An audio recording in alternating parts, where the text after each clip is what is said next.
Ingrid, Monkey. Oh.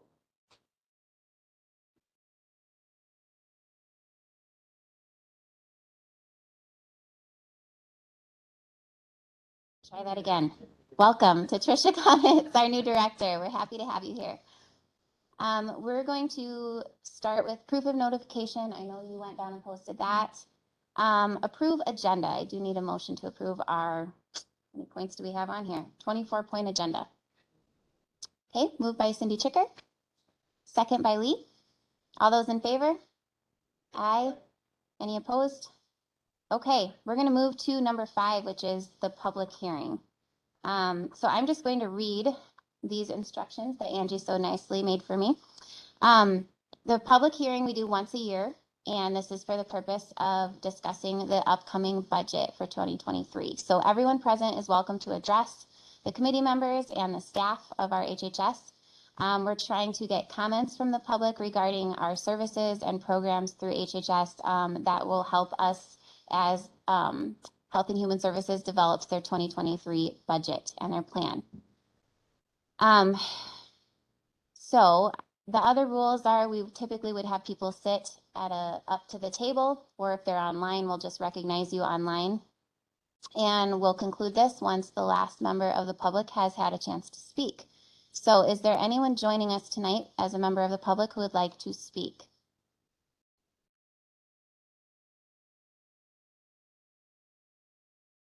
All right. Is there anyone here who would like to speak? Okay. Talk about they're in the upcoming budget, they're asking me to cut the position from my office. The assistant position is 20.5 hours. And I'm not aware of who knows that, but it's been discussed in the last finance personnel meetings. I do not agree with that. Okay, can I just stop you for 1 second? Absolutely. Because I just I'm want to not get it on the sure. record. Yeah, no, that's fine. I think that this is specifically related to Health and Human Services, and I do think we're going to have, if you look at the agenda on number 10, I think, is when we could talk about how those proposed resolutions might impact individual budgets. Would that be all right? Okay. Is there anyone else who would like to make any comments? All right, if not, then I'm going to close the public hearing portion of the meeting, and we will move on to number 7, which is approve our previous meeting minutes. Can I have a motion for that, or any corrections that anyone noticed? Oh, yes.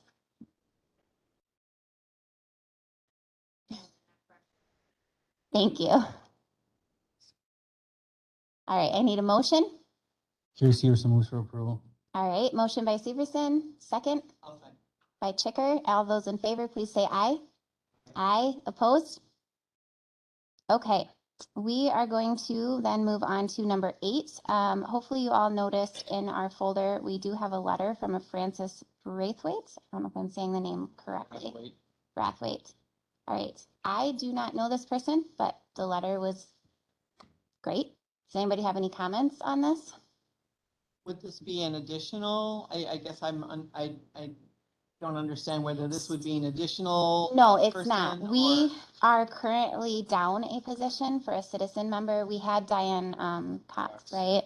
But then she had stepped back because she was actually back on staff at HHS. So we had we'd been advertising, and now we got this response. So it's not an additional spot. Is this usually an appointment made by Mr. Langrek, or does this board just have a right of saying, yeah, we like this guy?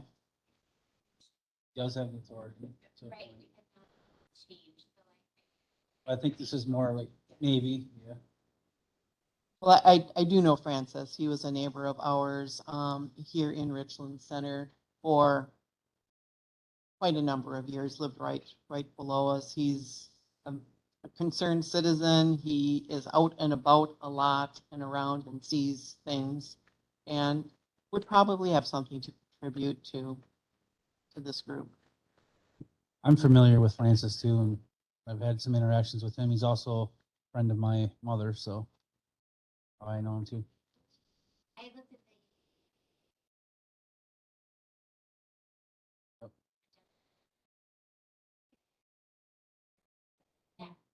at Madam Chair, I've known Francis for quite a number of years. He was born and raised in this community, and he's been very involved in many things. And he's a retired teacher, very involved, very smart, and I think he'd be a welcome addition to this committee.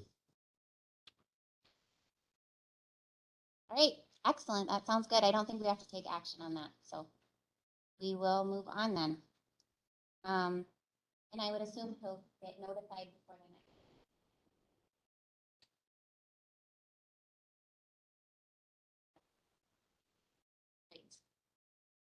Great. All right, number 9. So numbers 9 and 10. Even though, thank you. Appreciate it. Even though neither of these items have actually passed through, well, even finance and personnel, and they haven't gone to county board yet, I put these 2 on the agenda to start discussing because it is coming down the pike. There are going to need to be some decisions made, and I wanted us to have a chance to talk as a board and with the department heads here, thoughts on both of these items. So first would be the county capital improvement plan. This one we actually do need to make action on because per our last rules and resolutions meeting, we, and I sit on that particular board, made a motion to send the capital improvement plan to the departments and have them basically vote on if they're okay with what is for their portion and then go back to rules and resolutions with that. At least that was my understanding of it. So if you guys would look at, it would be number 9 in your folder. So most of this isn't going to affect us. We just need to scroll to where HHS is. And I think we're towards, can't remember the page number. Looked at it. Thank you. Page 13. So the county board had asked Clint to prepare a capital improvement plan for the next, I think it's initially 5 years, or maybe he put in 6. And so he went through and kind of did a preliminary plan here of what projects he's recommending be done in which years. So if you look at, and that's a little bit small, but if you look on your iPads, it has the estimated expense in the yellow, and then if you look over, it tells where the funding for that particular expense would come from. And so I guess I particularly want to look at what's projected for 2023, but then if you have any thoughts on the further projections as well. And I was going to ask Angie to share her thoughts on that as well.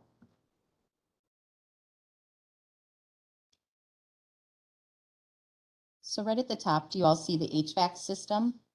What page are we on? Oh, I'm sorry, 13.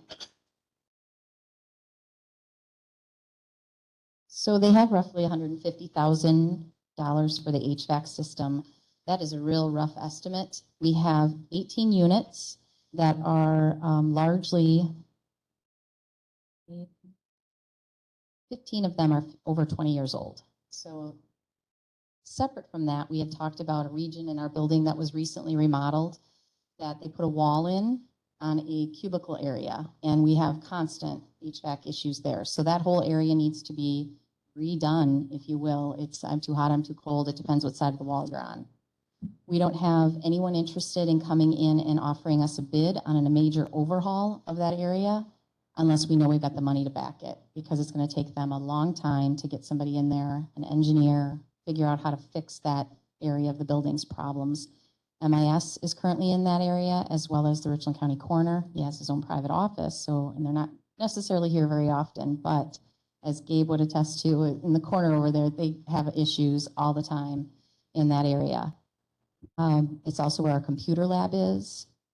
So separate from the 18 aging units that are, we budget about what, $5,000 a year, just in case one of the 18 dies. That's our rough guess on what it might cost to get somebody in and actually overhaul the whole system. And I think 8 units are brand new in the 2009 renovation. So when I say brand new, that was still 2009. feels like yesterday, but it was actually back then. So that is a rough, I don't even know who gave him that number of 150,000, to be honest with you. I think it was just a rough guess by maybe the previous director. I don't know. Do you know what the average life of one of those units is? Oh my gosh, I think it's less than 10 years or right around. So even the ones that you had new are well past their. Yes. Okay. Yes. The only other one on there was the shed carport, which he recommends to defer or delay until 2025, which is, okay. He's hoping, it looks like for transportation grant, which is. Did you want to speak to that at all? I don't think I speak a little bit. Sorry to put you on the spot like that. I guess I just want to know if that's a reasonable assumption to make. Sure, I'm on here. So we have it's called Fund 18. It's our transportation trust fund. And so anything that is unused funds for the transportation program each year, we have to put into that transportation trust fund. Currently, we have about 61,000 in there. At 80,000, the DOT starts to get, want us to make sure that they get spent out or we have to pay money back. One of the areas that when I look at the life of our buses is how can we preserve them to be able to last longer? And one way would be to be able to house them into a building. That fund can be used to build a structure. It can't be built to buy property. So we would be able to do improvements on a property up to that 61,000, but then we would probably need extra funds on top of that to be able to make it a structure that we would be able to utilize. Do we have property to be able to do that on? We have not started looking at that yet. This was just a conversation with Clint of where we were at. Okay. Yeah. And do you think it's appropriate, I guess, to defer that or move it to 2025? I do, Okay. yeah. All right. Especially going forward right now with COVID, we've had extra funding the last couple of years. So I do expect that trust fund is going to grow a little bit for the next year or so as well, which then gives us more money to be able to put towards that. Okay. Makes sense. As far as the other projects listed, it looks like just LED lighting. Is there anything related to that? Is that more pressing than, thank you, Roxanne. Well, definitely HVAC is more pressing, but it's a bigger project and a major overhaul, as is the LED lighting, though. Looking at this proposal we had brought to the board in 2017, they had a rough estimate of 377 light fixtures in that building, which includes 951 fluorescent light bulbs. Fluorescent light bulbs are harder and harder every year for us to get. So they're getting more and more pricey as well. So back in 2017, their approximate cost was $25,000 in 2017. I'm looking at the proposal. That's what I was frantically paging back to. Is back in 2017, Ace Hardware gave us an estimate of the new lighting would be $9.99 each bulb. And then we get a $2 rebate. So we're talking about $8 a bulb times 951 fluorescent light bulbs is what we have right now, but I don't know that that's what's in each one of the new LED light fixtures. So you got the light fixtures, you got the ballast, you got the install, all those different pieces that I don't think are included in the 25,000 or 26,000 that was initially proposed. I do know that when we did a replacement at the hospital of all of the lighting with LED lighting, we also experienced a cost savings then in energy. Yeah, so that's where this started. I had PPI, yes. I had him come back in 2017. He did a full overhaul. He made recommendations and then gave us the discount options and ideas as well. So, but this is from 2017. So we were surprised that we were asked, give us more of an accurate estimate. We didn't have time to get everyone back, all the players that we worked with back in 2017, back in the building and look at things again. And I'm sure prices have really skyrocketed from the 25,000. I think they would have paid for themselves by now already too, 17. I remember that discussion that we had. Yeah. All right. Do we still have quorum? Is Sherry still on? Yes, okay. I don't know if there, now that I'm thinking about this, I know the last board meeting that I attended, we did do a resolution simply because the recommendation for that particular board was that you defer it. But for this, if we're just saying like, we're okay with this, I don't know if we need to make an actual action. What do you think, Carrie?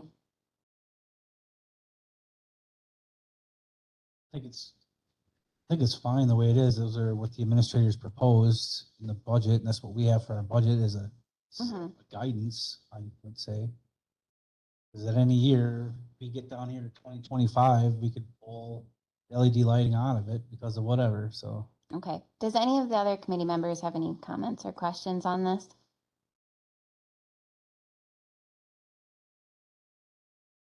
Okay, if not, then I think I'll just go back to our next rules and resolution meeting and tell them we didn't have any adjustments. If you want me to start bringing in more formal estimates, I mean, obviously the 2023 project, that's got to start getting people in here now.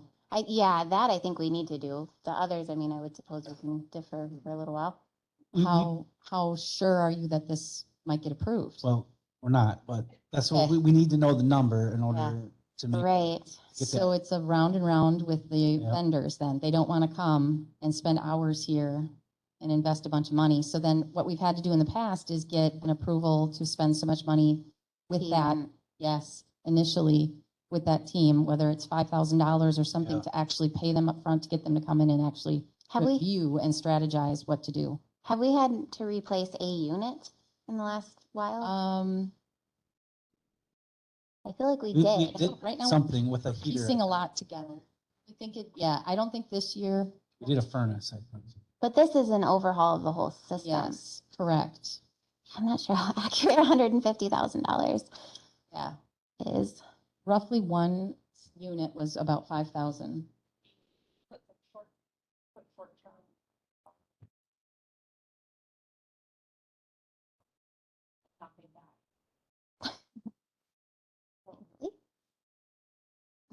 Yeah. So that's my question. If if you're looking at 2023, that would be, do you want me to work with somebody? I'm not exactly sure. Could you at least try to see if there's somebody who would be willing to come in and give Come you a in, rough yes. estimate? They don't have to spend. Oh, we already did that. And that was, I think this 150,000. Oh, I thought you said they just pulled that number out of. And I Okay. think that's what they did, is really just pulled that number When out. was that though? It was when we first started talking about all this. So when the overhaul, it was either we need to start looking at budgeting to replace all of these. I don't even know if they have a year attached to this. 2019, Strangs came in and did one, but that was just a full replacement.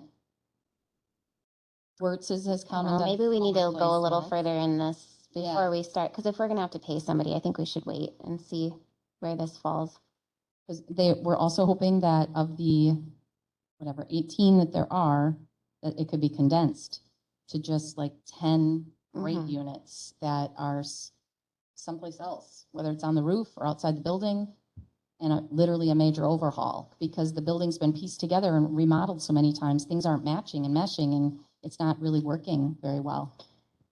Yeah, I think at this point we just leave it. And I guess, well, no, that hasn't gone through county board. If the budget guidance letter that just passed at finance and personnel is going to go through county board, and I didn't see any instructions in there as far as, I'll have to look at it again, but I guess we could wait for further instruction would be my, Get a little further down. my Okay. thoughts. Anybody else?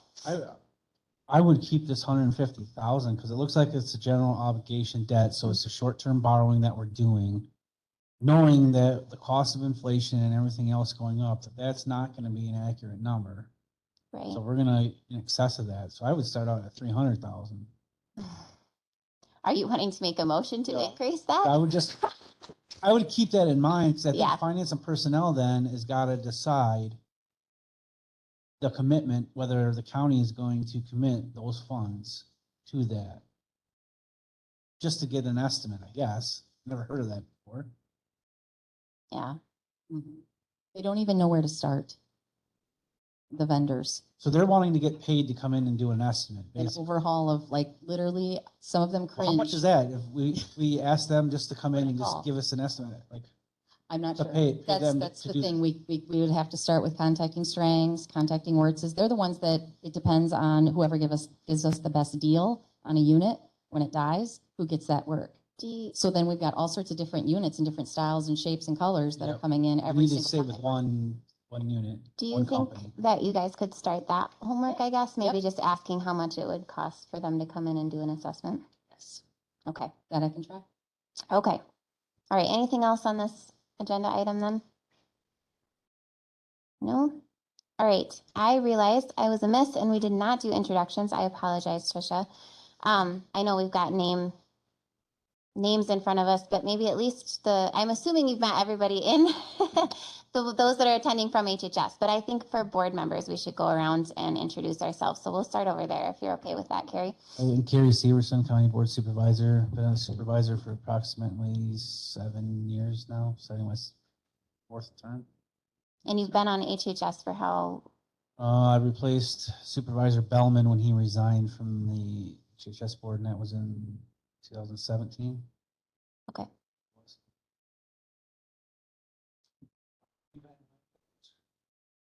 So 2 years so long.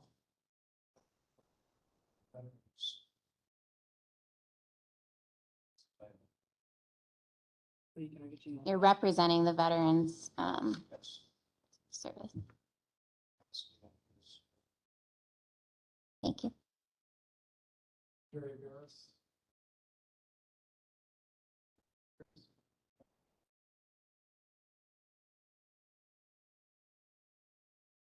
I'm Cindy Chicker, and I'm a citizen member of the board, I believe. I retired 2 years ago from the Richland Hospital. That's why I answer questions sometimes the way I do. And I've been on the board for 2.5, almost 3 years.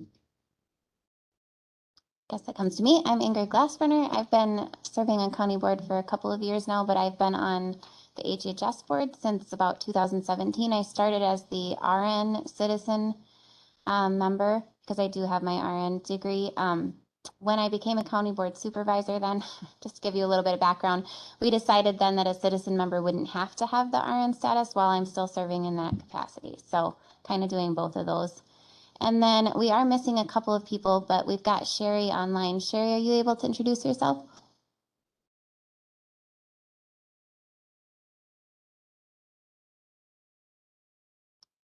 Actually, I don't see a mic by her, so she might not have that ability. She's on mute. She just... Sherry, are you able to unmute? Okay. All right. Thank you.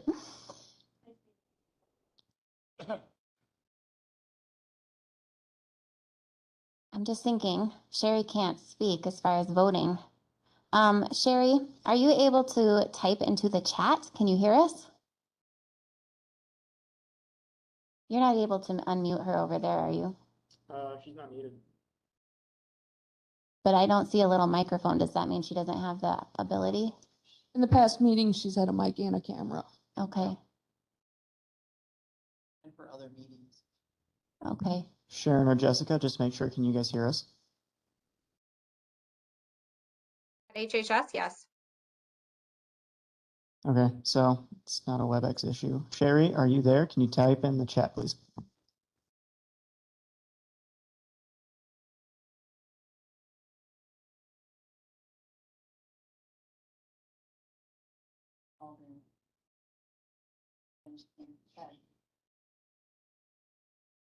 Right.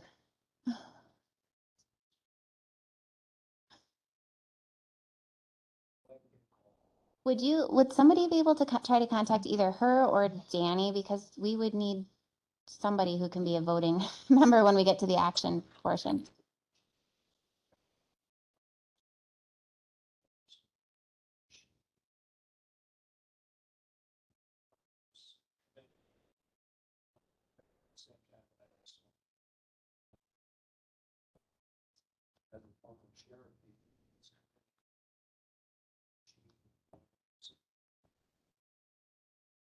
Okay, thank you, Lee.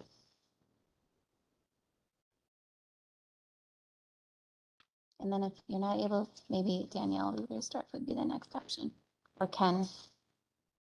Okay, well, I think the next portion is just discussion anyway, so we'll move on to number 10, which is, and this has a lot packed into your folder, but it's a discussion of the county administrator's recommendations. So again, this has not passed through finance and personnel yet or through the county board. So right now it's just discussion only. But hopefully you guys had a chance to review his presentation. And then I would say, as far as resolutions, obviously the one that's going to be most affecting us would be, let's see, is it 10D? 10J, thank you.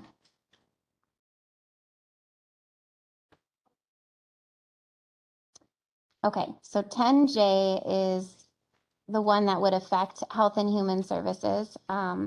If this is passed through Finance and Personnel, and the county board, I think the main thing to look at would be, I'm on page 1 of the resolution. Does everybody have 10J? She's got that pulled up. Mr. Rudersdorf says that she's not able to attend tonight. Okay.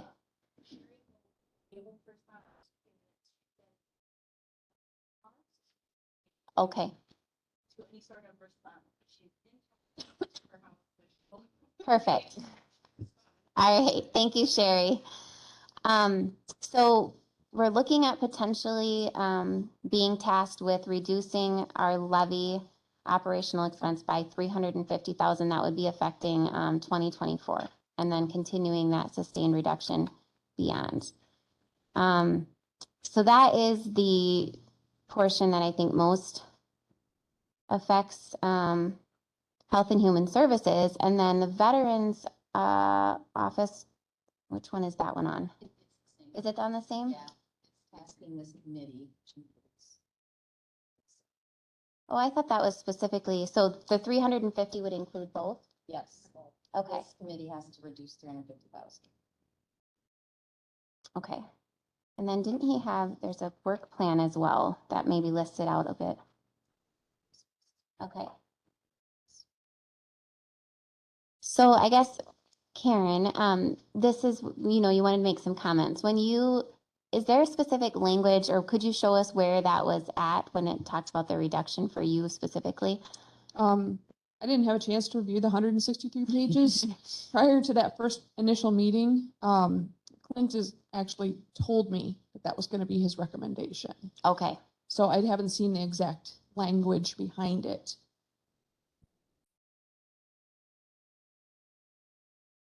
but you can go ahead and state the comments that you wanted to make earlier. So I lost my benefit specialist. My benefit specialist has 20.5 hours, 20.5 hours a week. And that's all they put in. They do 4 hours a day, or they could do 3 days full a week. We play the schedule kind of how it goes, since it's only the two of us in the office. My last benefit specialist was done on March 1st. County asked me to wait 90 days prior to hiring again, and we just recently went through the hiring process.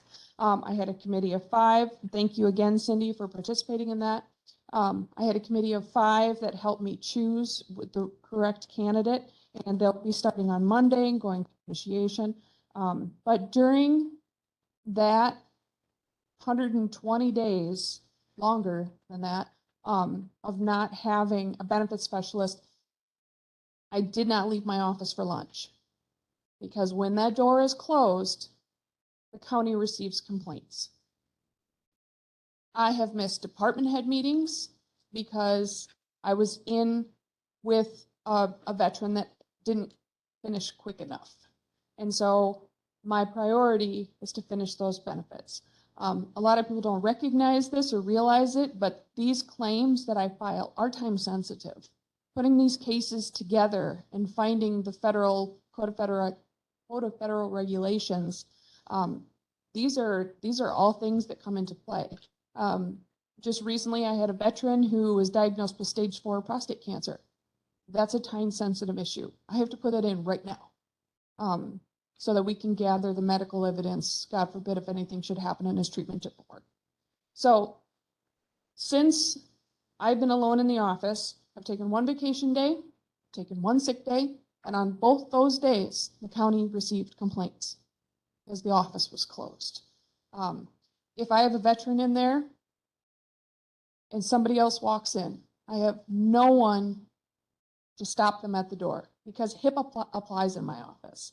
So I have to separate them, and I can either take the person out into the hall and talk to them. The same goes with phone calls. Same comes with different funeral homes that reach out looking for flag applications, burial flag applications. I need that second person. My office does not run efficiently. I cannot do my job with the state mandated services as asked without somebody there. I have never asked for that job to be full-time because needs and wants are different things.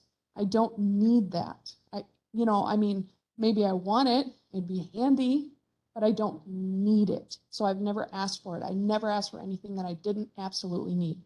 Since coming into this job 7 years ago, I've cut $25,000 out of the budget. That's me giving everything I can back to the county. I can't give that also. Initially, I was asked to cut $2,000 from my budget. And then they raised my hours from 35 to 40, effectively giving me a $7,000 a year raise. It's really hard to compute in my head that you want me to give you $2,000, but you're giving me an additional $7,000, which is not what I was hired for. I was hired at the 35 rate, and they didn't even ask if I would want to willingly go to 40. They just made it mandatory. So those are all things that I have concerns about. So in the last 120 days, I have not been able to do any outreach, which includes nursing homes, funeral homes, community center, monument companies, or the DMV.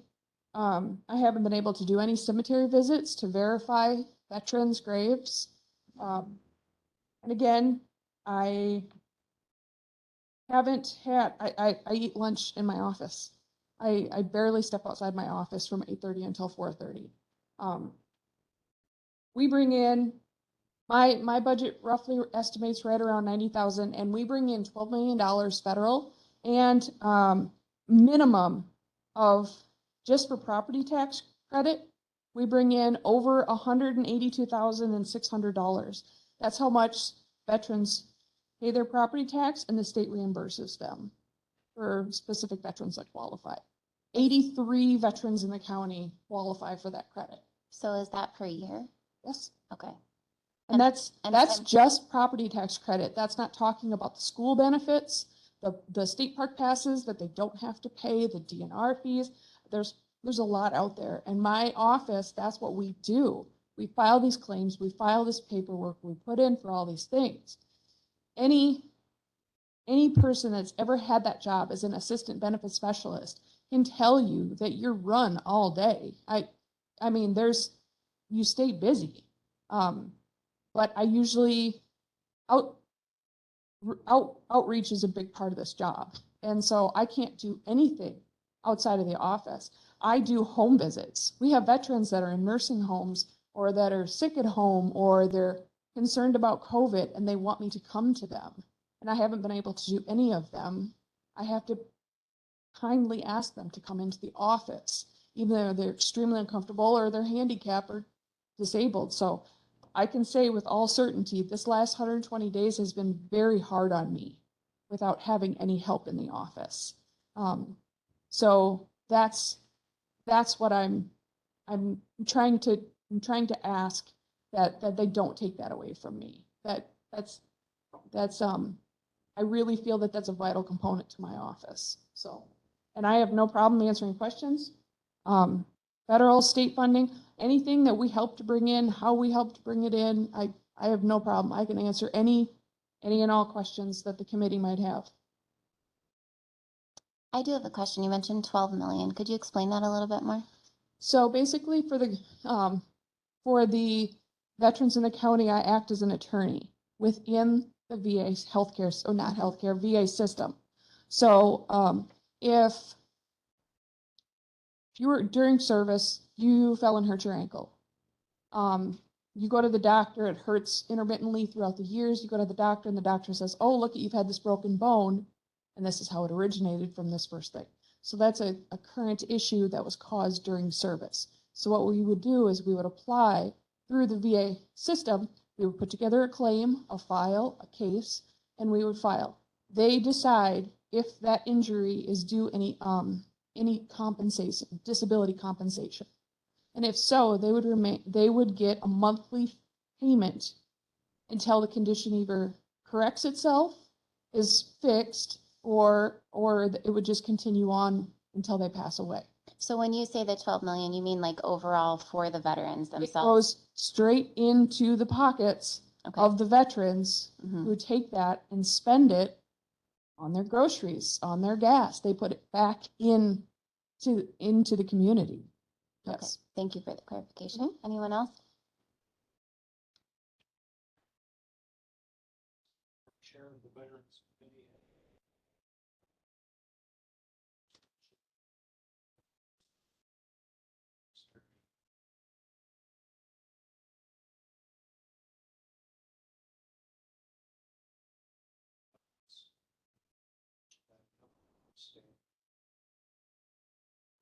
State has kind of shortchanged.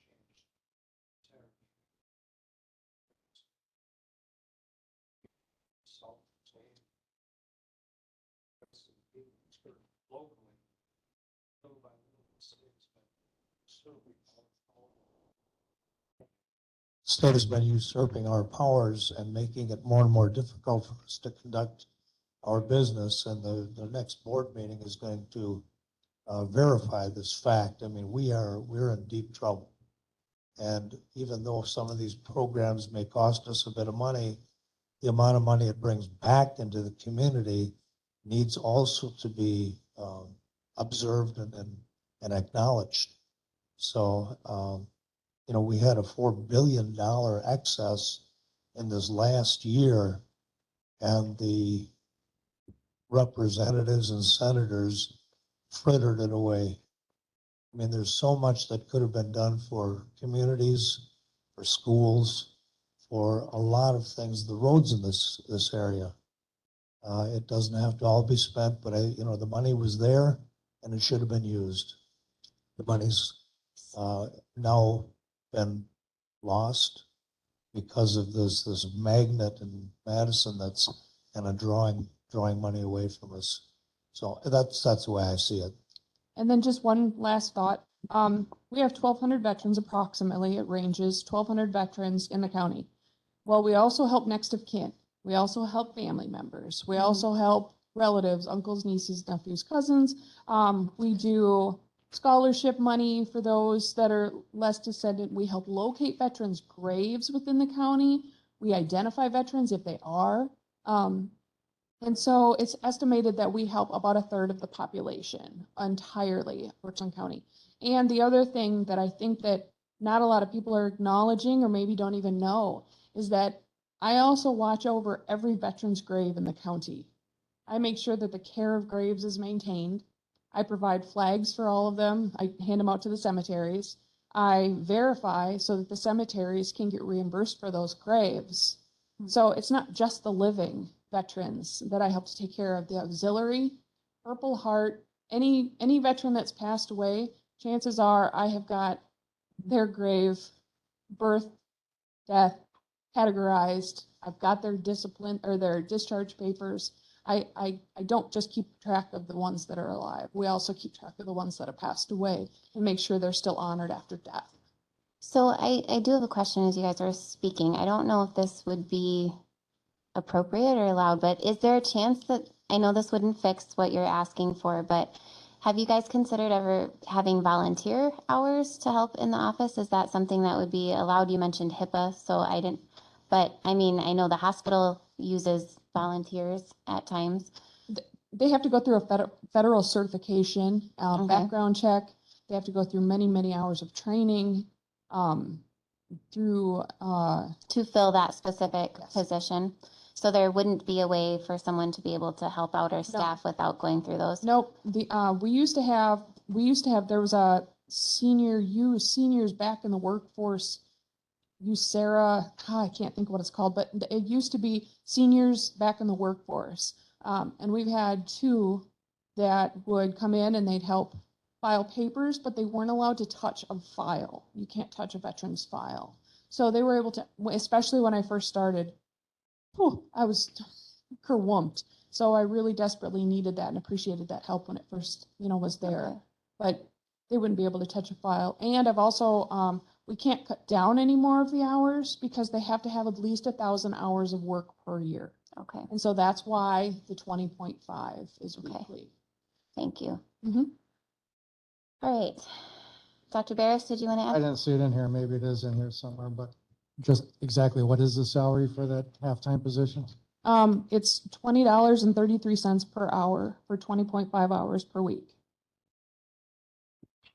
Yeah, me So either. what is that? What is that? per I year? have it Yearly? here. It's roughly right around 21,000. 23,000, Cutting 21,000 with that position. almost Correct. 24. However, you have to remember that, they gave me a $7,000 raise, but I would gladly give that back. So technically it would But be You roughly mean by cutting back to 35 hours? my original hours, right? I mean, raising.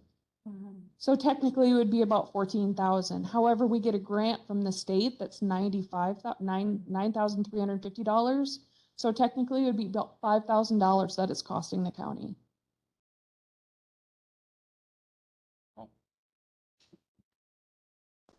All right. So there were several documents that would have information specifically related. So the 10C has the financial recommendations. As I mentioned, 10J has that resolution that is under consideration. And then 10, which one is this? Go back and look. Oh, just number 10. So before 10A has another list of recommendations, and that's where I find Angie pointed it out. Number 8 says the recommendation includes the reduction of the part-time veterans benefits specialist position. I did have a question on that one for you guys. Number 3 says Health and Human Services are anticipating a reduction in child and adult placement expenses. What exactly is meant by that? They are hopeful that we are anticipating. I wasn't sure what that meant.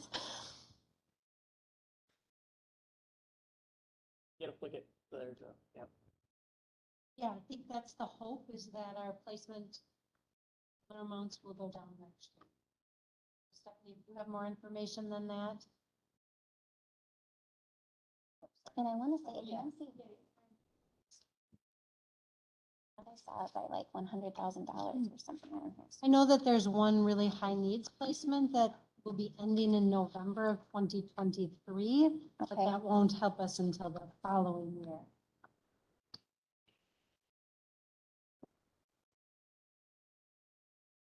So yes, correct. There's some things coming down, but it's not.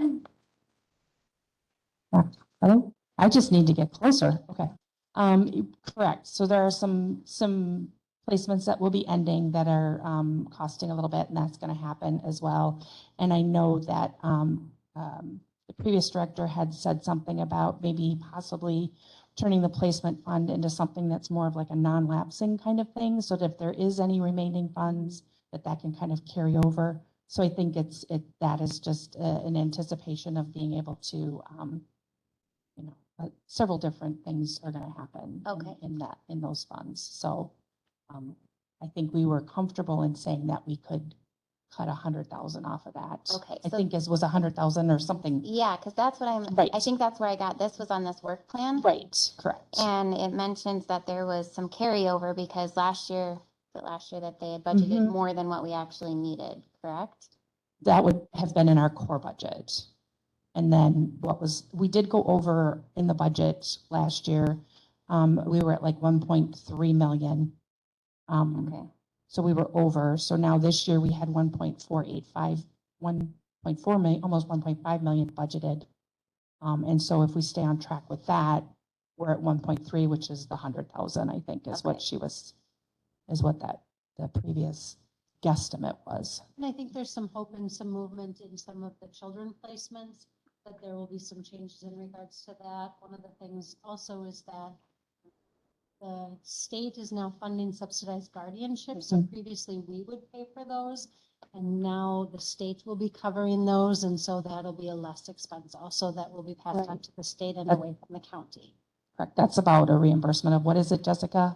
About 12,000 a year? Like, I think it's about somewhere between $1,500 and $1,800 per month so, for the service for the reimbursement on 3 children that are currently under subsidized guardianship. We'll know better in the placement report next month what that will kind of look like on an ongoing basis. so that could help reduce the children's Fund 44. So another question I had, because I know, like we said in that resolution, it talked about 350,000. When I look at this work plan, I saw that did you guys come up with these potential reductions where it's like we could reduce by 124,000 because of the directed reduction of 20% levy, 50,000 levy in the next line, and then the elimination of the alcohol and drug treatment court was another 27,000. Now, was that the administrator putting this together, or did you guys? That was. I believe that was the administrator that was putting that together. One of the recommendations with drug court, though, is we just did enter into a 5-year contract to do that. The hope really is that in the long run, that will save the county funds. But that isn't something we're able to back out of at this point in time.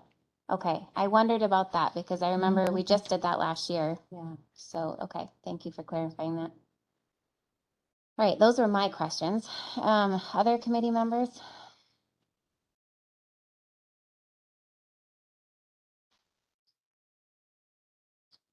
And really, anybody that's here, if you've got some sort of question or statement you want to make about this. I know we're still just in the discussion part of this. One other item that is in this budget, and I've been able to chat with Miranda, who's our behavioral health director. The 1.01 sec in there, the upgrade, replace electronic health records. We had suggested that $100,000 to totally replace our electronic health record system. And I don't anticipate us doing that now. If anything, we might have some increase due to, just maybe adding some modules or whatever. But I think we're getting more comfortable in our use of it, and it's fairly efficient. But that's 2025, so. Yeah, I see that. Yeah. So that wouldn't be for the next 2 years. Yeah, anyways. Okay. so, but we'll be able to knock that off, probably. All right. Well, we'll have to kind of see what happens the next finance and personnel meeting. But if there are any further comments, we'll move on. Okay. All right. That takes us to, right, I'm confused. Did I do this wrong? Number 11 says public comment. Did I do the public hearing before I should have? No. Okay, so we have a second portion of public comment. Is there anyone from the public who's joined us who would like to comment? Okay, number 12, this will be you, Karen, the budget summary for veterans. My laptop has gone rogue. And so MIS is looking at it right now, so I don't have it directly in front of me. But this past month, we did we purchased the flags, the burial flags for the cemetery. We replaced the ones that we handed out this past year, or this past season. But those were pretty much the only expenditure that was not a monthly, I guess. Okay. I'm just pulling up. It looks like you have 4 different ones under 12. So the ones where you said the flags, is that the first one that's in there? I'm just trying to get comfortable with the way you list your budget, because then the second one says disbursement. And then I think he's on, this is the third one where it lists the general fund.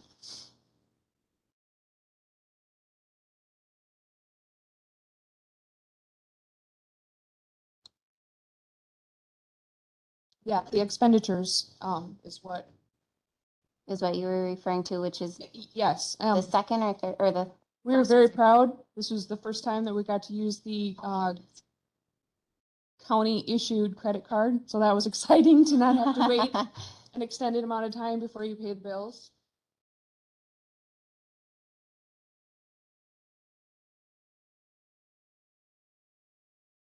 Okay, so I'm sorry, Karen, can you just explain to me? So under number 12, there's 4 different number 12s. The last one, I see the flags on it. And so that was just for this last month, correct? Correct. So then the one before, where it lists general fund at the top and then everything else, what is that one? Those are all different line items. That's why they're on different. And is sheets. that still just for, is that for the last month, or is that a broader look at it?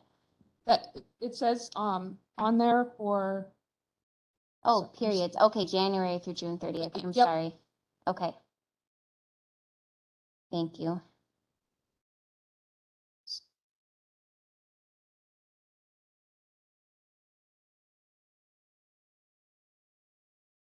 Okay. Any questions from anyone? All right, that brings us to your admin report. so the admin report, I've pretty much given a huge admin report already earlier, in the meeting about how the office is running without staff. I guess the only thing is, thanks to, I had a department head, a committee member, the Department of Workforce Development, the local rep, I'm forgetting one. Oh, and then a citizen, veteran, and then myself. We sat on a panel of 5 and interviewed the people. So the hiring process is they actually fill out the application, and then I have created an exam that they take. And so the 3 top scores were the ones that were called in for an interview, and we chose from those. It was unanimous. He's a 23-year veteran, retired Army, and he will be starting on the 18th. So we're very excited for that. Besides that, there's not really any events. There's nothing upcoming that I can think of. I'm sure you did, but when you guys were in the hiring process, I assume you made him aware of the fact that there's a potential that this position would no longer be in effect? Yes. Okay. He was interested in full-time, but I did explain that to him, and he's looking at other part-time positions to fill that void, so. Okay. Got it. All right, that takes us to number 14, the HHS expenditures report.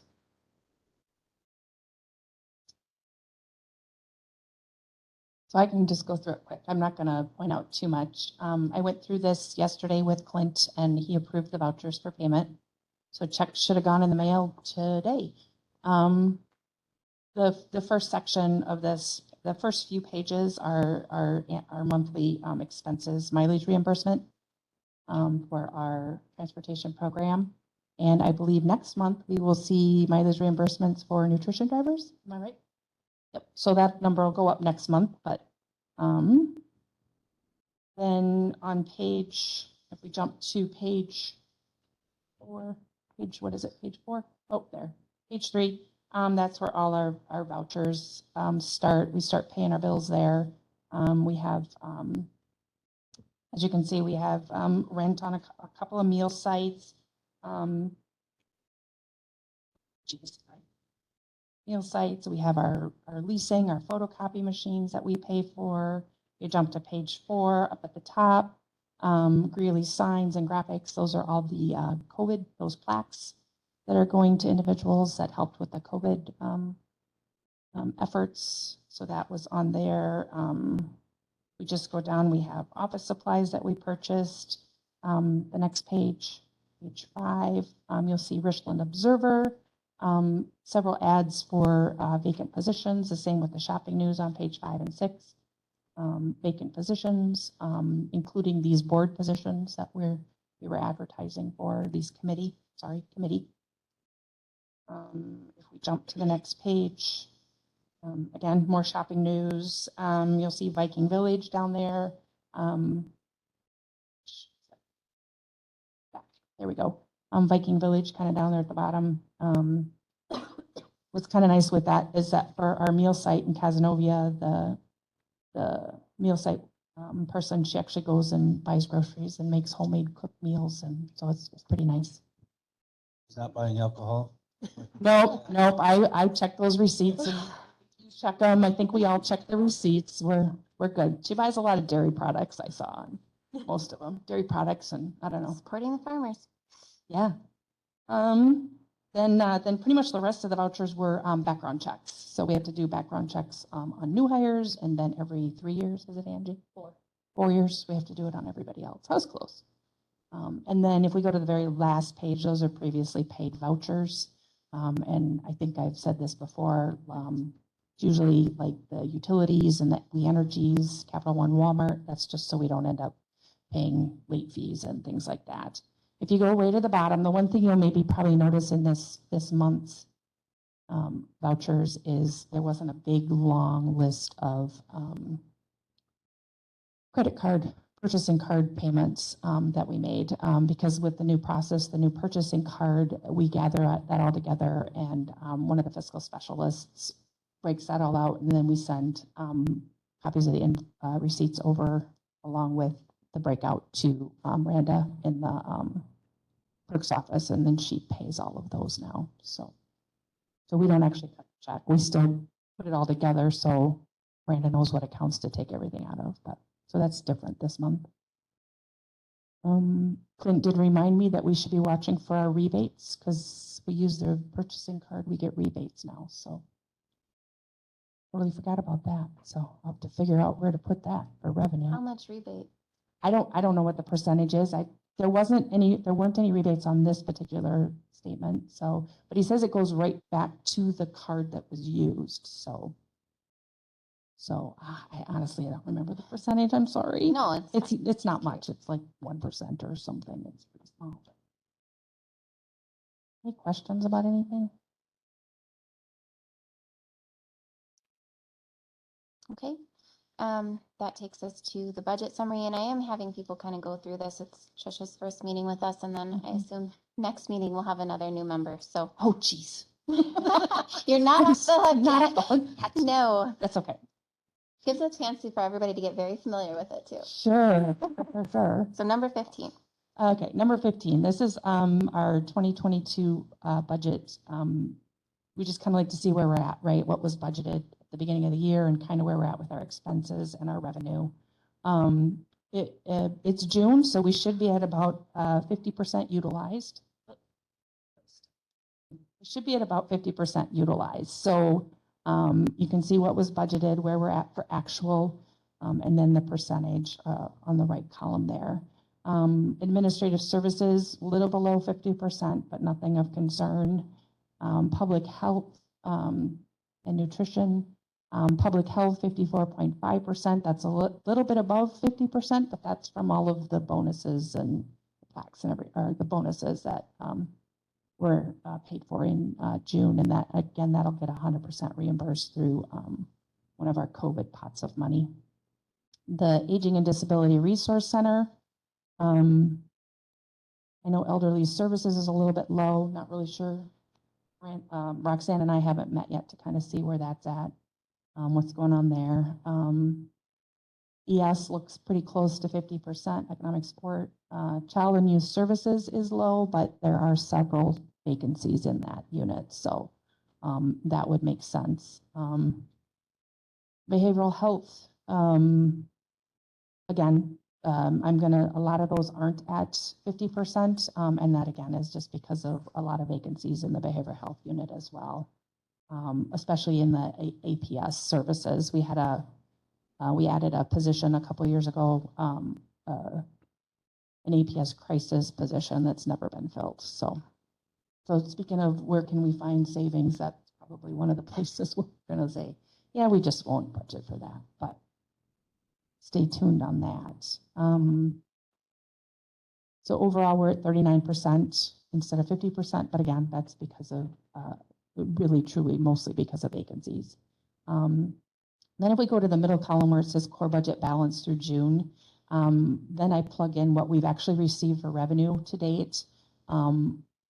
A portion of the tax levy, as we're at month 6, so I build back in 50% of the tax levy that we were allocated, and the anticipated revenue is me plugging in all of the revenue amounts that I've done claims on, but I haven't necessarily received back the funding yet. So,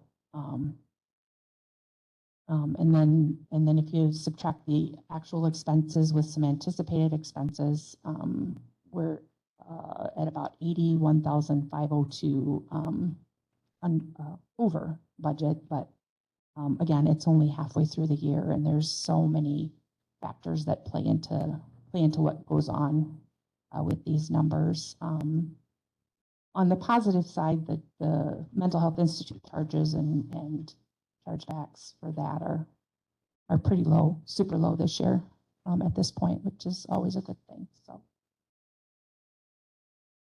any questions?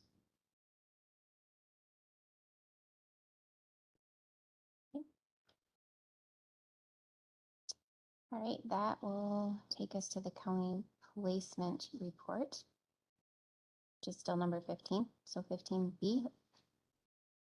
So yeah, so since I just was talking about the mental health institute charges being a little bit low, here's the big picture of not just the institutional, but just our crisis stabilization, adult community residential placements, and where we're at in our Fund 54 and Fund 44, or Fund 44 and Fund 54. Miranda normally gives this, so hopefully I do her proud. She sent me notes, so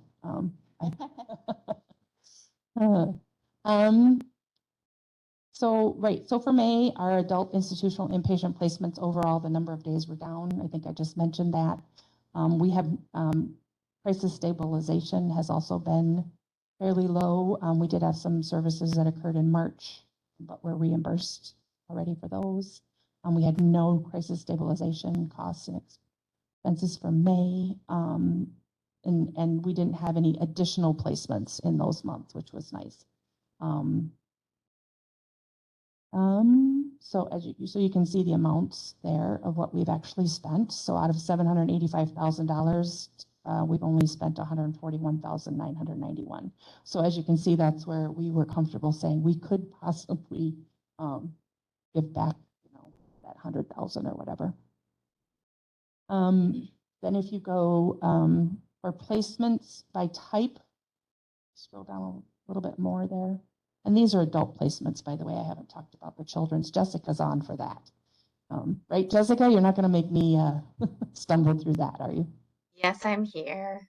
Okay, good. So yeah, so if you look at history of placement by type in the dark blue, again, this just is sort of if you scroll down a little bit more. Oh, no, that's, sorry, it's a different, yeah, I'm sorry, I'm talking about the next document, okay. Sorry. I can pop in and do children's quick. Okay, all right. Okay. We go So back and similar forth a little bit. similar to the adult placements up above, you'll see each color is a different individual. You'll see that we have one stable placement in institutional currently. We have not had any detention costs for the beginning part of this year for youth justice placements. So that's just one ongoing placement that I think that Trisha spoke to earlier, that is ongoing. So if you can scroll down to the next bar graph, this covers both our group home, treatment foster care level, and regular foster homes. You can see we've been maintaining stable throughout the entire year related to these placements.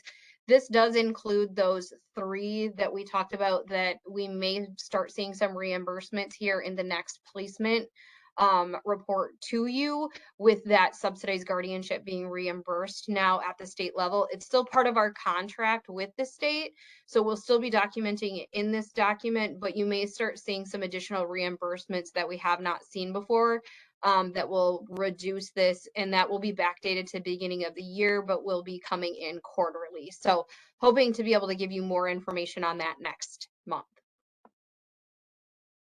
Thank you. Now we're gonna talk about, you got placement expense comparisons up first? Okay. She did not have that on here. Under comparison of annual placement expense and budgeted tax levy overall 2022 is trending lower at the end of the first quarter. Again, this could change if needs increase or if funds from the adult community placements cannot be fully covered by CCS program. So what's been super helpful is when someone's in an adult community placement, if they're enrolled in CCS, that helps defray those costs. So.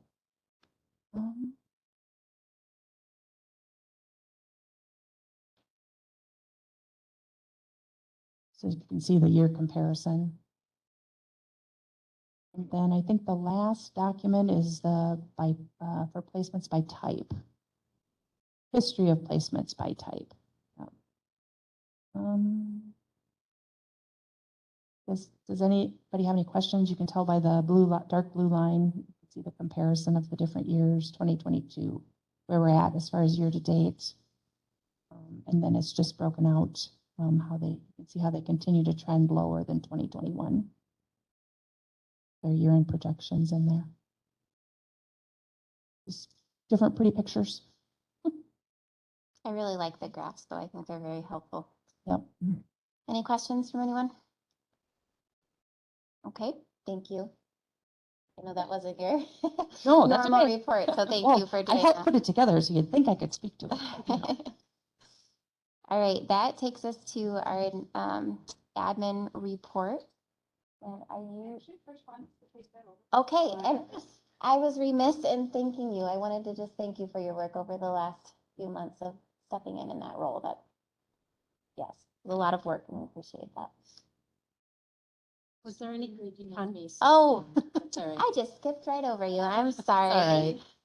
I'm skipping all over this. I should have had it printed out and crossing it off. That's what I usually do. Okay. Number 16, my apologies. Contract monitoring. Thank you, guys. Okay, so I'm going to go through this quickly because I did already review this with Trish early and kind of showed her what we do here. And I know all of you have gone through this many times with me. So I'll be happy to do it again next month for the new people though. So I'm looking at, oh, and I was able to scan it in, I believe, the right way for you this time. I fixed it, yes. So thank Yes.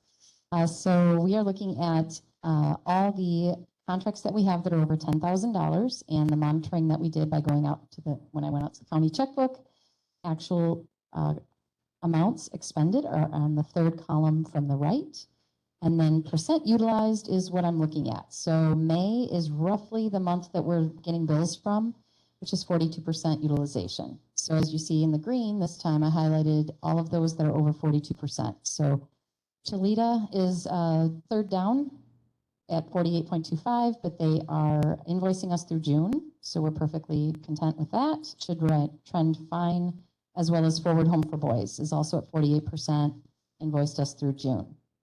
A couple down from that, there was A&J Vans. I did talk to Lori Cooey. They don't anticipate using that provider again this year, so it should trend just fine since it's at 90% at this time.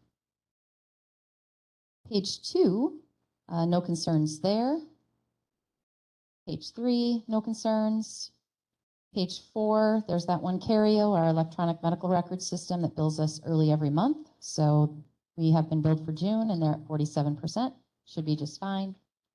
Page 5 is Northwest Counseling and Guidance Clinic. They're at 44%. It's really close. I think we'll just continue to monitor like we always do. It probably will trend fine by the end of the year. And page 6 is all good. Short and sweet. Short and sweet. Thank you. Okay, now that takes us to number 17. All right, so I will start. So with the behavioral health unit, the behavioral health staff are working extremely hard right now to take on additional CCS cases due to increased staffing shortages. Staff have been doing an excellent job with balancing crisis, CCS, and outpatient work. Behavioral health staff just completed the Watts or protective placement reviews for the first half of 2022. Staff are beginning to work on the second half of the year's Watts reviews. Over the last 3 months, Laura Diaz Radeska successfully obtained her social work certification, and Allison Barger successfully obtained her licensed practical counselor certification. Congratulations to both of them on their accomplishments. We're very thankful that they chose to continue to support clients in Richland County through their work. The opioid response grant continues to support increased peer support specialist work in the community through the staff at Southwest CAP. The peer specialist program offers support to individuals struggling with addiction in the community. Then we'll go to Children and Youth Services. They welcomed Supervisor Brittany Wirtz on July 11th. Brittany returns to the unit after a period of time working at the ADRC in Vernon County. For those who are new, Brittany was part of the Children and Youth team historically. Children and Youth Services are continuing to recruit for social workers. Staff are working hard to continue to provide a high level of services with limited staff. We did have an interview today for one of those open positions. Our unit would encourage community and professional partners to participate in the upcoming National Night Out that is on Tuesday, August 2nd from 5 to 9, and it will be at the UW Platteville/Richland Wallace Student Center patio. Due to a lower number of youth justice supervision this summer, Eric Ives is currently providing more one-on-one support to those under supervision while still utilizing the philosophies of the Youth Empowerment Services Program. At the Aging and Disability Resource Center, their transportation program will be applying for the 2023 5310 Operating Assistance Grant, which helps to support the bus program. This grant allows us to use in-kind match, so no additional tax levy is requested. ADRC is working with community partners in its Richland County Care Coalition to address the caregiver shortage issue. As a coalition, we have worked with many partners to coordinate a caregiver job fair event, which will be held at the community center on August 31st from noon to 4. The goal of the event is to entice workers back to the caregiving profession.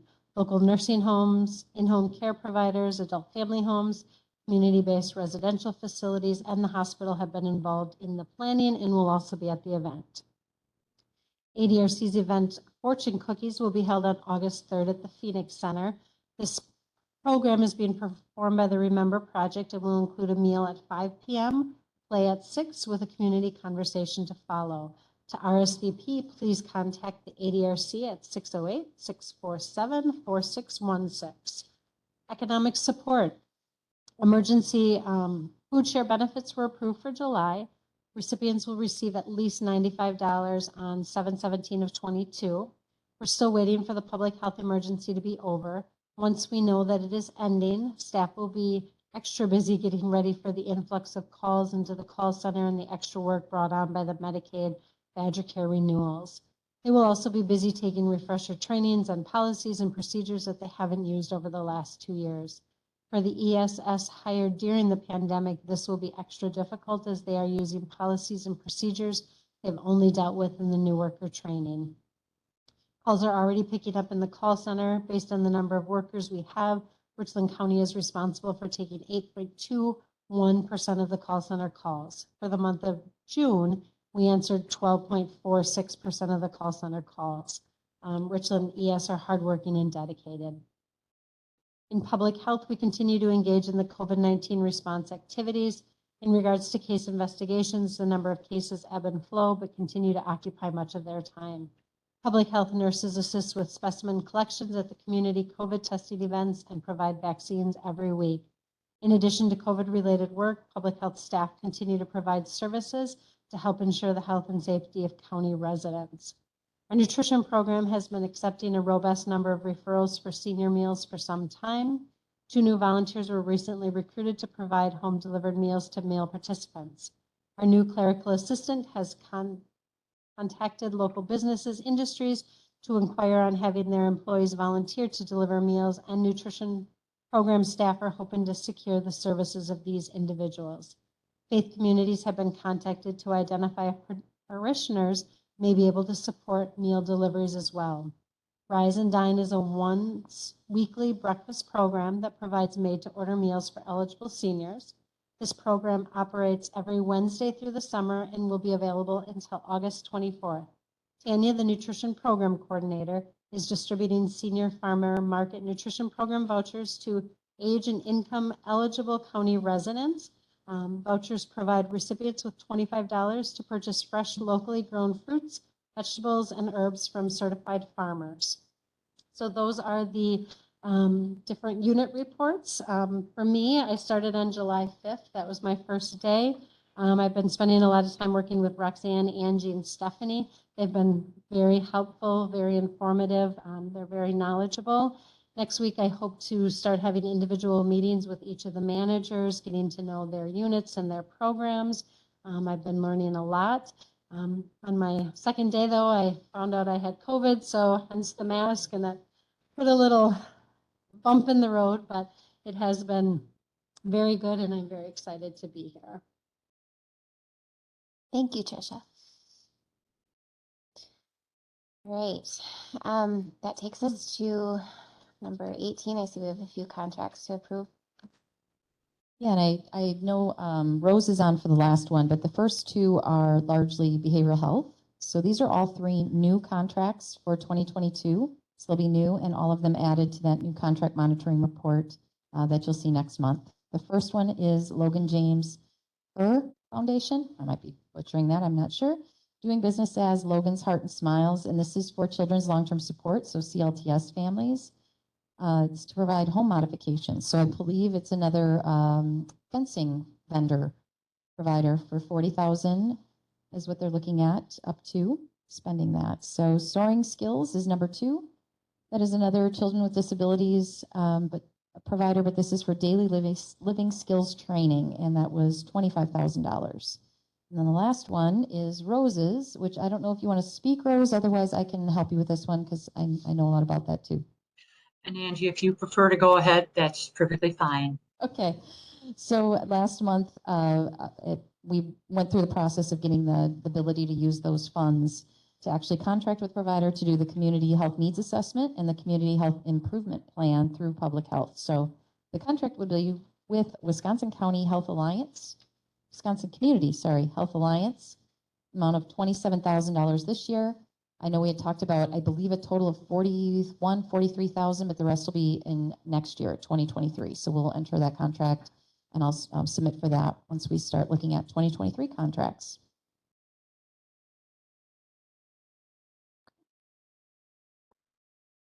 All right. Well, if there aren't any questions, I'll need a motion to approve. I think we can approve all those at once, right? All right. Mr. Van Landuit approves, or I mean, makes a motion. Second? Thank you, Cindy. All those in favor, or any discussion before we run? Okay. All those in favor, please say aye. Aye. Aye. Opposed? Okay. And actually, I just want to double check. Sherry, are you able to speak now? Just want to make sure we get your vote. I see you've got a little microphone by you. Can you hear me? Yes, we can. Oh. Yay. Okay. Yippee. Yes. Yes. Positive. Okay. Thank you. Sorry to put you on the spot, but I just wanted to make sure you were able to voice your No, opinions. I appreciate that. My day was kind of crazy. So, but thanks. Thanks for joining us. Okay, number 19. So this is going to be, the next couple will be with Roxanne. We're going to talk about that 5310. We do that every year, correct? We do. Okay. I just want to make sure I have it on. I think I do. Okay. So each year we apply for the 5310 operating assistance grant for our transportation program. This grant actually helps to support our bus program. There is no additional tax levy that we need because we can use in-kind funds, as I had mentioned in the report today. So the ask is to go ahead and approve this and send it on to Finance and Personnel, and then also on to the county board for approval. It actually helps us leverage over $30,000 more for our transportation programs. So, and with no additional tax levy, that's a win. Okay, questions from the committee or any new members? All right, then we'll need a motion to send that on to Finance and Personnel. Move. Second. All right, Dr. Barris moves with Supervisor Severson as second. Any discussion? All those in favor, please say aye. Aye. Opposed? Okay. All right, so the ADRC number 19. Or, I'm So- sorry, 20. I didn't know, Trish, if you had anything you wanted to start out with, but otherwise I'll just take it away. Just go, yep. All right, so our ADRC is a part of a 4-county region. So we're the ADRC of Eagle Country, which serves Richland, Crawford, Sauk, and Juneau County. It was brought to our attention a little less than a month ago that Sauk County had been putting on their agenda that they wanted to review whether or not they wanted to continue to be in the region. They were reviewing the fiscal implications for them as they feel that they're needing more regional funding. So that what this did is this prompted over the last couple of weeks some conversations with the other 3 counties on, okay, maybe we need to be looking at this as well. Because we, of course, don't want to be caught unaware and have them say, oh, we want to leave the region, which then effectively the only way to do that is dissolve the region. So the other 2 counties and myself have started to look at what does that mean for Richland County? What does that mean for Crawford County and Juneau County? So the information that you see on the screen here and information that was out in the end drive, this talks about our funding model. So if you look at the county allocations, so current total funding is 1.2 million, a little bit more than that. The next box down actually talks about what are the funding levels for individual counties on their own. So this would be if we weren't part of a region. So as you can see, Crawford County would receive 111,000, Juneau would receive 164. Richland County would receive 305,000, and Sauk County would receive 370,000, not including other types of funding that we receive as well. So as you can see in the next column, the regional allocation, Crawford gets 140,000, which is a net gain of 29,000 for them. Juneau County gets 193,000, which again is 29,000 increase for them. Richland County, over the last 3 years, we've received just over 209,000, which is a loss of 96,000. And then Sauk County receives 447,000, and so they gain 77,000 by being a part of the region. For me, I believe in the regional model. The regional model, they're able to support us in so many ways that we wouldn't be able to have staff for that 96,000 that would be able to do what the region does for us. However, if we then look at what would the funding be without Sauk County, Richland, or the region, if we were to move forward as a 3-county region, would actually have a gain of between $56,000 and $57,000. And then also on top of that, we get federal funding as well. So it's a federal match. So in essence, the region, if we went forward as a 3-county region, would be a gain of over $80,000 for the region. So as we go forward, my recommendation for us is to start really thinking about dissolving the current region, and that would be the requirement by the state, is to dissolve, and then to go forward is to reapply as a 3-county region. As we look forward in our budgets, we need to be able to pay our staff. We need to be able to do raises. We have increased benefit costs. And if we remain in the current model, we're not going to be able to afford to do that. And so then we're going to have to look at staffing. There's a county board resolution from when ADRCs were first formed that we will not have any tax levy in ADRC services, and we have stayed true to that, which is separate from our aging services. So in order to go forward and be able to afford to maintain our services as they are now, this is really the way that we need to go. I have a question, I Yes. guess. This will just show my ignorance, I guess. Where you keep talking about funding, and you did mention federal funding coming in as Right. a portion of it. Where does the funding come from if not by levy? So it comes from the state of Wisconsin through the Office of Resource Center Development. So that is where our funding comes through. So we have not had to use any tax levy for our ADRC staff over the years. I ask why that allocation is so disproportionate. We're the only ones that seem. So Sauk County is a larger county, so they've needed more staffing. Their staff, I mean, to be honest, they make significantly more than what our staff make here. It's kind of a taboo subject sometimes in the region, but the fact of the matter is that their staff make anywhere from $7 to $9 an hour more than what our staff do. If you look at the $305,000 that was mentioned for Richland, Richland was a pilot county. So the state of Wisconsin, because we were one of the first counties, so there was 8 of us throughout the state, they have what's called Generation 1 funding. So those counties get a higher allocation because we were a pilot county and had started, so they've kept that same funding model.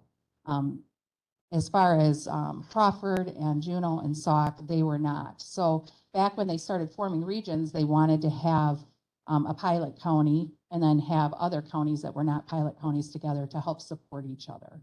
But unfortunately, at this point, I think we've really come to, I don't want to say an impasse, but we've just come to the realization that we don't have the funding to continue to support Sauk.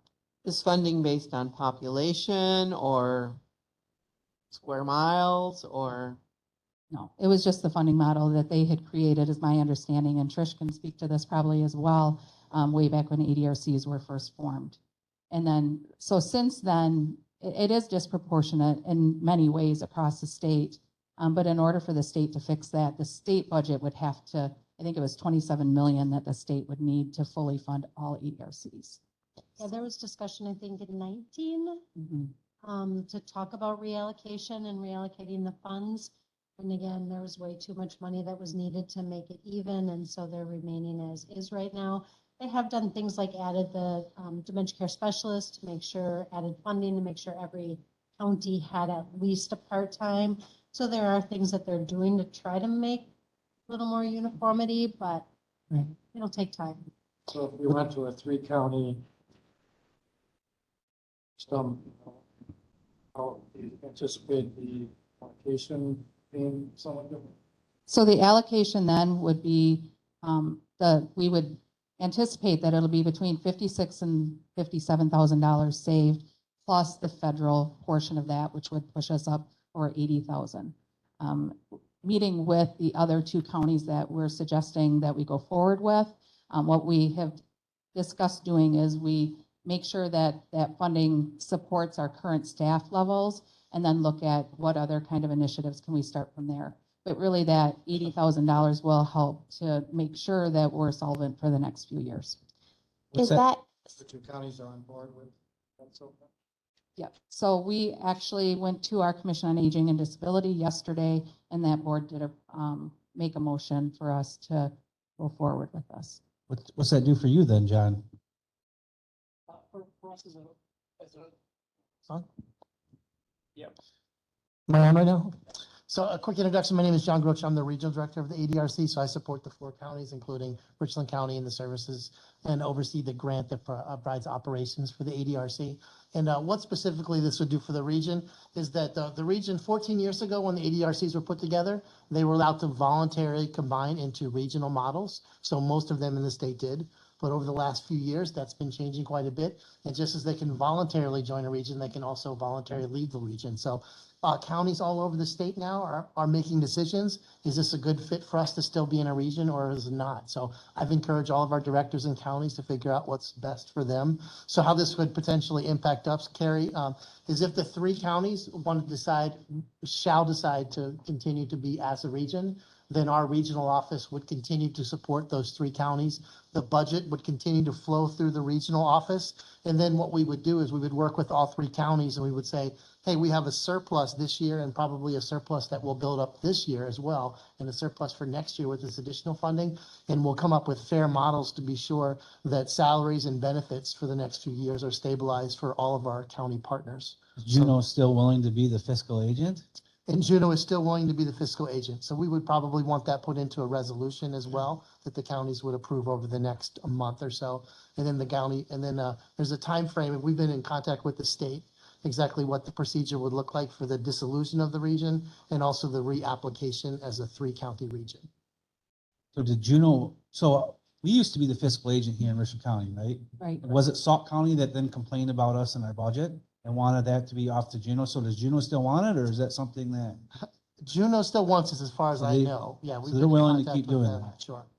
So I have a couple questions. The $80,000 you mentioned, is that just for Richland or is that for the 3 counties? That would be for the three Three counties. counties. And then I'm probably just being very ignorant, but on that section where it has the regional allocation and the funding above or below, it doesn't seem to equal 950,000. Where's that extra money?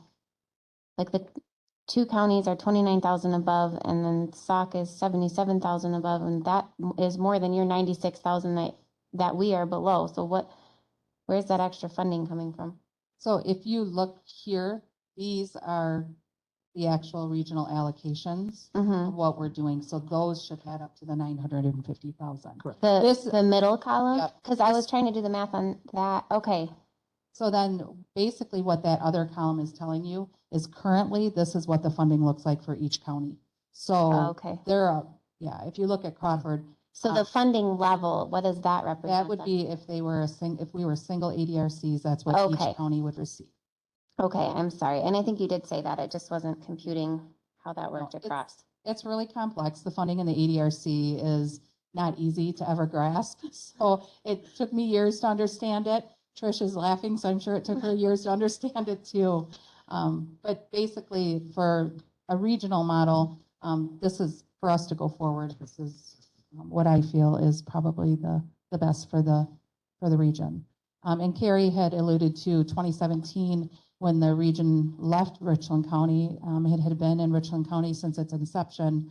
And so it did move to Juneau County. So that would be why Juneau County would make that final decision on the dissolution. So what we're doing is we're going to each county to basically get your approval to be able to move forward with this process and continue on, but in a new way. One thing I might want to add too is, one thing I talked to all the counties about is really thinking through fit. And, we want there to be peace within the region, and there needs to be good, healthy cooperation. And I think Sauk County would say this, as well as the other counties, that there hasn't been good peace or fit for quite some time, and that this move, and I don't want to make a formal recommendation, but I think it's a good thing that the counties are really considering what's the best way for them to move peacefully and transparently through this process. I was at the ADRC of Vernon County prior to coming here. When I started at the ADRC in Vernon, we were part of a consortium. And then in my first year, that consortium did disband. At that time, there was funding issues, which really kind of is what causes some of those problems. And it was decided at that time to be a standalone ADRC. Some disadvantages of that, and they're facing it right now, is I left, the social worker Brittany left, and so there's one social worker, and she's responsible to be everything. And so that makes it difficult. So with the regional model, if that were to happen here, where we'd have 2 people leave, we've got the other 2 counties to support. It gets you your screen lead, and it gets you your contact with economic support and your functional screen, said that, your client tracking lead, all of those things, you have everybody and you can divide that work up, and it really is beneficial. I had several questions, if I may. How committed is the state to continuing the ADRC program, into the future? Is this something that they're willing to commit to? And I know it's been going on for 14 years, and what does it look like for the future? That is, so back in 2015, there was some talk at the state level with the budget, and that was a very rough year for a lot of programs. And what came out of that was that the state really was resolved to continue ADRC services. So I don't see any concerns with ADRC services going forward in the future. Good, thank you. And a couple other questions. If Sauk should decide to leave this consortium, have they indicated any timeline, any time this may happen? Is it something they're anxious to do? So I don't know, they were supposed to be meeting Monday night. I don't know the actual outcome of what they decided. Okay, so they did not take action to leave the region. However, in order for us to move forward, there are some timelines. So we have to give our notice to the state if we want to dissolve by September 1st, and we have to reapply as a new region by October 1st. Are we So- being all 4 counties We would be 3 counties. or 3 So- at this time? Yep, so we would reapply as a 3-county region. Sauk Okay. would be a standalone. Like I said before, as Sauk was deciding what they wanted to do going forward, it really did force the other 3 counties to say, okay, what does this look like for us? And then when we really sit down and started looking at the region as a whole, and then just to be fiscally responsible to our individual counties, my recommendation is that we move forward as a 3-county region. So dissolve the 4-county region and then reform a 3-county region. That sounds awfully great to me. Is there any timeline that you might consider? Is there any way of determining how long this process might take? So it will take for the state, like I said, we have to have everything, we have to give notice by September 1st. And so by the end of the year, so this is the reason they have the timeline that they do, is so that way we can get through the application process, which would be due by October 1st. We'd become that new 3-county region starting effectively January 1st. So we would start seeing that change in allocations. It's not really a change, it's just that we would retain more of that allocation. And that would start approximately October if things worked out, January 1st. or January 1st, okay. But that would be kind of determined by October, and by the time the paperwork and all the moves are done, January would be it. Right. Okay, thank you. You're welcome. And the region would take the lead in turning in the letter of intent, and also then the application October 1st.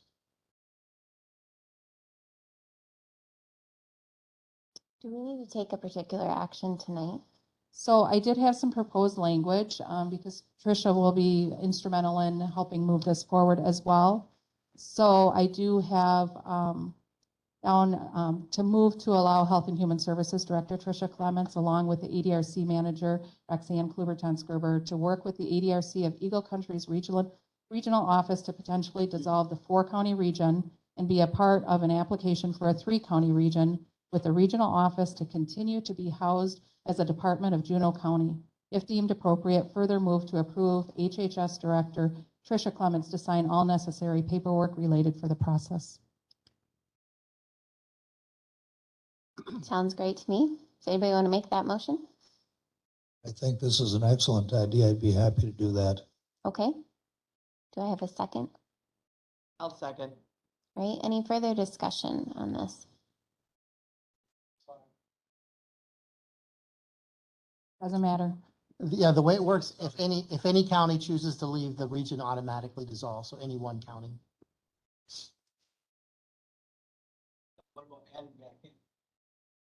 So adding back in. Let's say Brennan wants to join in, or Mhm.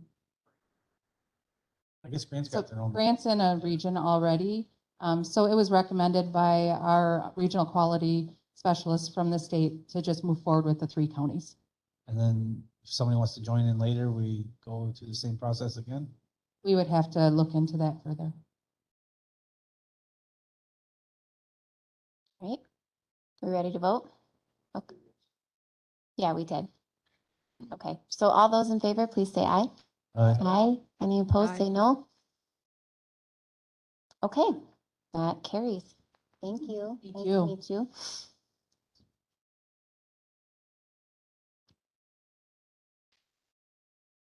Okay, I think that brings us to 21, which is the personnel updates. And I can go over that. So we had 3 new employees start in July. Myself, Brittany was the Children and Youth Services Manager, and then Emily Phelps went, she was in Children and Youth Services and went to CLTS and Birth to 3. There was nobody that ended probationary period, no disciplinary suspensions, dismissals, no termination or layoffs. We did make one approval to approve a very brief leave of absence without pay. We have 1 new leased worker, and there were no medical leaves. We do continue to have quite a few open positions. There are 8 current open positions, and then a significant list of those that are on hold.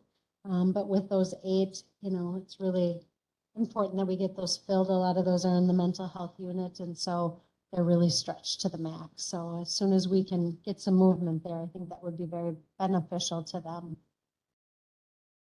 Any questions? All right, thank you. Okay, 22, we have orientation on the 19th of July. You want to speak to that at all? Yeah, we're really looking forward to having people come. I think it's very beneficial to hear what our programs are, what we do, have an opportunity to ask some of those questions. It really is a good overview. So we're really hopeful that as many people can make it as possible. What time does that start?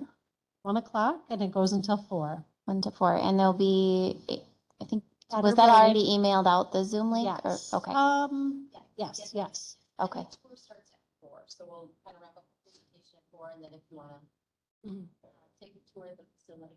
Okay, yeah, I particularly hope the new members will come. I think there were even some other county board members that Yeah. will come. Okay, great. Thank you guys for putting that together. Yeah. And right now, at the county board level, there's lots of questions about what's mandatory services, what is not, what do the workers do? Why do you have so many workers? I think it'd be a great opportunity for people to come and learn some of those things. Great. Okay, number 23, any future agenda items? Anybody on the committee or in the HHS? Okay, all right, that brings us to adjournment. We'll go back to our regular meeting time, second Thursday next month. Do I have a motion for adjournment? Move for adjournment. And a second? Okay, thank you. All those in favor, say aye. Aye. All right, we're adjourned. Thank you all. Yes, not 5:30. My goal is to get